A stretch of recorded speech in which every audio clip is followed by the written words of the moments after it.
প্রথমে Iran, Israel, Hezbollah, Hamas চতুর্মুখী এক ভয়ানক যুদ্ধ চলছে। আর এই যুদ্ধের মধ্যেই রাশিয়ার হামলায় লণ্ডভণ্ড ইউক্রেন। প্রবল বিস্ফোরণে কাঁপছে ইউক্রেনের রাজধানী কিয়েভ। কয়েক দফায় ড্রোন হামলা চালিয়েছে রাশিয়া। কিয়েভের আশপাশে চলছে মুহুর্মুহু ক্ষেপণাস্ত্র হামলা এবং পাল্টা হামলার মধ্যেই আমাদের হাতে এসে পৌঁছেছে গুরুত্বপূর্ণ আপডেট সংবাদ। আল-আকসা প্রাঙ্গণে ইহুদি উপাসনালয় নির্মাণ করতে চান ইসরায়েলি মন্ত্রী।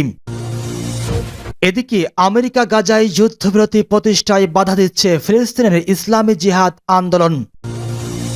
আরো জানাবো, ইরানে ২০ বছরের যুবককে প্রকাশ্যে মৃত্যুদণ্ড কার্যকর। এরপর জানাবো, এবার পশ্চিম তীরে ড্রোন হামলা চালিয়ে ৭ ফিলিস্তিনিকে হত্যা করল ইসরায়েল। আরও থাকছে, ইউক্রেনে নতুন করে রাশিয়ার হামলায় নিহত ৪, ধ্বংস ৬০ ড্রোন। এবং সর্বশেষ জানিয়ে দেব, মমতার পদত্যাগের দাবিতে রণক্ষেত্র কলকাতা। এতক্ষণ শুনছিলেন গুরুত্বপূর্ণ সংবাদ শিরোনাম, এবারে জানাবো বিস্তারিত।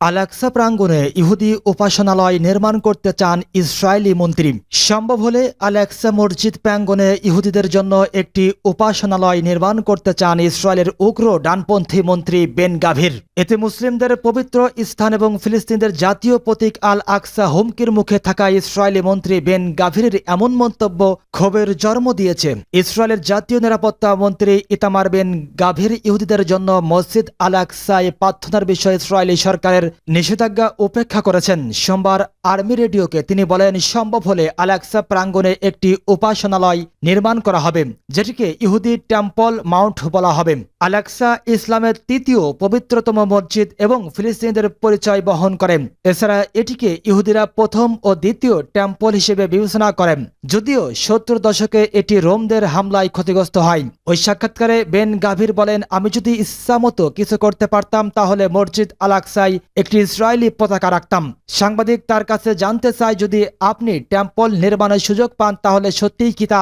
নির্মাণ করবেন? এই সময় বেন গাভির একাধিকবার ইয়েস বলেন। কয়েক দশক ধরে ইসরায়েল কর্তৃপক্ষের নিয়ম অনুযায়ী অধিকৃত পূর্ব জেরুজালেমে ইহুদি এবং অমুসলিমরা কিছু সময় পরিদর্শনের সুযোগ পায়, কিন্তু তারা সেখানে তাদের ধর্মীয় রীতিনীতি প্রদর্শন করতে পারে না।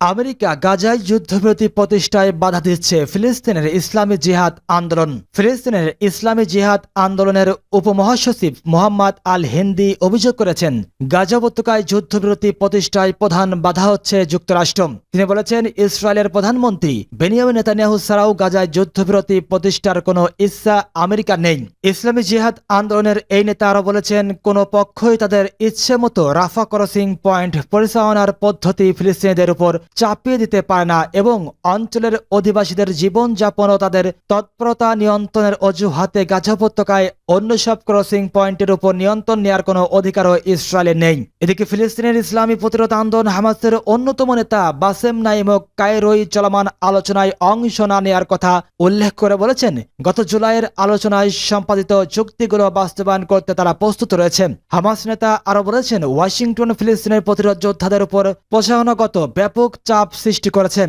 যেমনটি ইসরায়েলের অপরাধগুলো ধামাচাপা দেওয়ার জন্য হোয়াইট হাউসের জাতীয় নিরাপত্তা পরিষদের মুখপাত্র জন কিবরির সম্প্রতি বিভিন্ন বক্তৃতার কথা উল্লেখ করেন তিনি। হামাসের এই সিনিয়র সদস্য জোর দিয়ে বলেছেন, গত ২ জুলাই প্রস্তাবিত পরিকল্পনায় ইসরায়েলের প্রধানমন্ত্রী নেতানিয়াহু যে নতুন সত্য যুক্ত করেছে, প্রতিরোধ যোদ্ধারা তা কখনোই মেনে নেবে না। সম্প্রতি মিশর ও কাতারের মধ্যস্থতায় এবং যুক্তরাষ্ট্রের অংশগ্রহণে গাজায় যুদ্ধবিরতি প্রতিষ্ঠা ও বন্দি বিনিময় ব্যাপারে ইসরায়েলি কর্মকর্তাদের সাথে হামাস নেতাদের যে বৈঠক হয়েছে তা সম্পূর্ণ হয়েছে।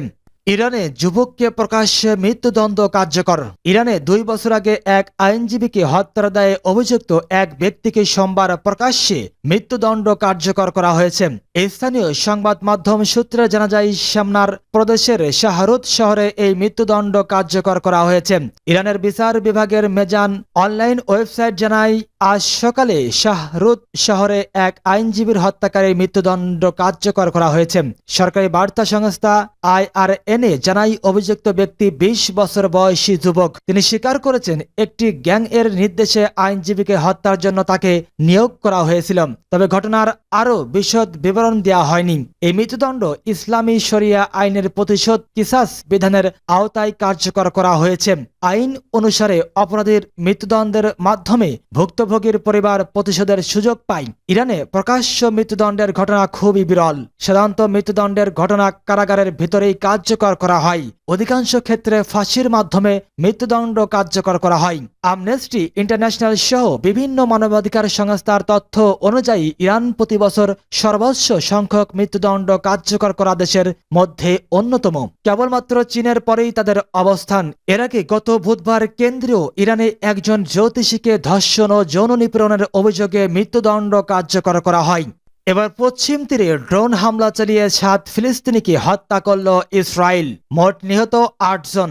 অধিকৃত জর্ডান নদীর পশ্চিম তীরে ইহুদিবাদী ইসরায়েলি সেনা ও অবৈধ বসতি স্থাপনকারীদের হামলায় অন্তত 8 ফিলিস্তিনি নিহত হয়েছেন। গত 24 ঘন্টায় এসব ফিলিস্তিনি নিহত হওয়ার খবর দিয়েছে রেসিস্ট্যান্ট নিউজ নেটওয়ার্ক বা RNN। এটি বলেছে পশ্চিম তীরে তুল কারেম শহরের নিকটবর্তী নূর শামস শরণার্থী শিবিরের একটি বাড়িতে ইসরায়েলি ড্রোন থেকে ক্ষেপণাস্ত্র নিক্ষেপ করা হয়। বর্বরচিত ওই হামলায় বাড়িতে থাকা 7 ফিলিস্তিনি নিহত হন। ফিলিস্তিনি ওয়াফা বার্তা সংস্থা জানিয়েছে নিহত 7 জনের মধ্যে 15 ও 16 বছর বয়সী 2 কিশোর রয়েছেন। এছাড়া গত বছরের নভেম্বরে হামাসের সঙ্গে বন্দি বিনিময় চুক্তির মাধ্যমে মুক্তি পাওয়া একজন ফিলিস্তিনিও বাড়িটিতে উপস্থিত ছিলেন। ওয়াফা আরও জানিয়েছে ইসরায়েলি ড্রোন থেকে ওই বাড়ি ও এর আশপাশে বেশ কয়েকটি ক্ষেপণাস্ত্র নিক্ষেপ করা হয়। এতে আরও কয়েকজন ফিলিস্তিনি আহত হয়েছেন। তবে ইহুদিবাদী ইসরায়েলি সেনারা যথারীতি দাবি করেছে তারা ফিলিস্তিনি যোদ্ধাদের একটি কমান্ড সেন্টারে হামলা চালিয়েছে।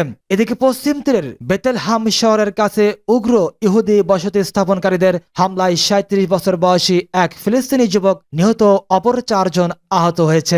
ফিলিস্তিন ইসলামী প্রতিরোধ আন্দোলন হামাস নূর শামস ক্যাম্পে ইসরায়েলের ড্রোন হামলাকে গণহত্যা হিসেবে অভিহিত করে বলেছে পশ্চিম তীরে ইসরায়েলি বিরোধী হামলা ঠেকাতে এ বর্বরোচিত হামলা চালানো হয়েছে। তবে এর মাধ্যমে দখলদার শক্তি নিজের নিরাপত্তা নিশ্চিত করতে পারবে না বলে হুঁশিয়ারি দিয়েছে হামাস। অন্যদিকে ইসলামী জিহাদ আন্দোলন বলেছে গাজায় ইসরায়েলি অপরাধযোগ্য থেকে সকলের দৃষ্টি ভিন্ন খাতে প্রবাহিত করার জন্য পশ্চিম তীরে একই ধরনের গণহত্যা চালিয়েছে তেল আবিব। তবে এ ধরনের হত্যাকাণ্ড চালিয়ে ইসরায়েল পার পাবে না বলে জানিয়েছে ইসলামী জিহাদ। ইউক্রেনে নতুন করে রাশিয়ার হামলায় নিহত 4, ধ্বংস 60 ড্রোন। ইউক্রেনে সোমবার রাতে নতুন করে হামলা চালিয়েছে রাশিয়া। এতে অন্তত 4 জন নিহত হয়েছেন। ইউক্রেনে বড় ধরনের বিমান হামলা চালানোর একদিনের মাথায় নতুন করে হামলা চালানো হল।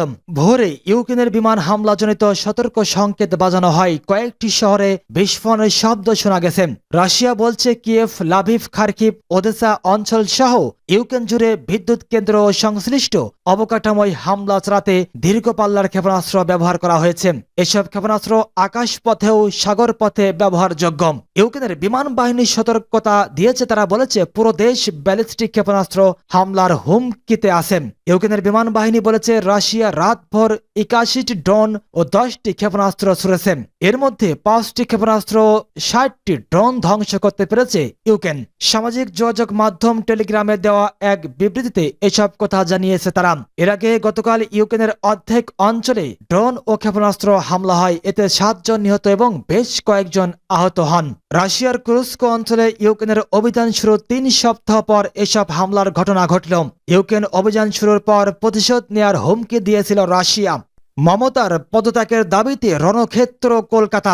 স্থানীয় সময় সকালের দিকে পশ্চিমবঙ্গের রাজ্য সচিবালয় অভিমুখে নবান্ন অভিযান শুরু করেছে শিক্ষার্থীদের অরাজনৈতিক সংগঠন পশ্চিমবঙ্গ ছাত্র সমাজ। প্রতিবেদনে বলা হয়েছে পশ্চিমবঙ্গের রাজধানী কলকাতার রাস্তায় রাস্তায় ব্যাপক বিশৃঙ্খলাপূর্ণ পরিস্থিতি তৈরি হয়েছে।